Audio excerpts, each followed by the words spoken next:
Really interesting matchup here with Kansas City, who is rolling right now, versus the Miami Marlins. Both of them still trying to, find a way into the playoffs here. Not a lot of time left. Good pitching matchup, I think. A little bit of an underrated one, I believe, with the Yordano Ventura getting the start for Kansas City versus Andrew Kashner. Both of them pretty high ERAs on the season, but odds makers have set this total low. They've done it for a reason. I'm going to back under the total. A little bit higher juice out there on, at some places, at the number of 8, where you get like minus 125 on the under. I'm going to go ahead and take him at 7.5, though, and get a little bit of value because I think we're going to see a low-scoring affair. Let's break this one down. We got Yordano Ventura getting the start for the Royals on the road this year. His numbers: 4.54 ERA, 3-6 records, batters hitting a 248 against him.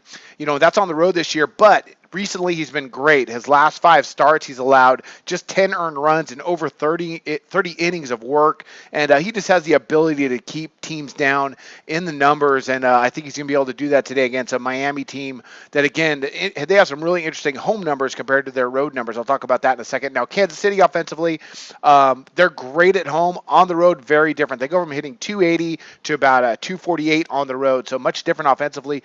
Although they are rolling, hats off to the Royals, man. They, they're really hot right now. Still, we're looking at under the total here. I just don't see a lot of runs combined in this matchup. All right, Andrew Kashner, he gets a start for the Marlins. He comes in this season, 4.92 ERA, 1.46 WHIP.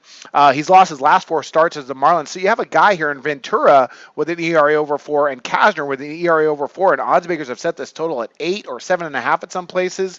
That seems a little bit off. That really gets a, kind of a red flag up there. So I'm going to go ahead again. I'm going to back the under on this game. Now, Kashner, he's pitched decently as a home pitcher this year, 3.70 ERA between San Diego and Miami. So he has the capability to keep teams down in the numbers like Ventura, and I think he's going to be able to do that today against the Royals. Now, offensively, the Marlins, pretty good batting average overall, but really weird. They actually hit better on the road than at home, where they go from hitting 280 when they travel to around 258 at home. Their power numbers, they rank second to last in the major leagues in home runs per game, and of course, they've lost Giancarlo Stanton. So look for Ventura to keep them to a reasonable number and for Kashner to do a nice job tonight. Under the total, that's my play here with Miami and Kansas City. It's going to be a good one, and I wish you luck on your picks today.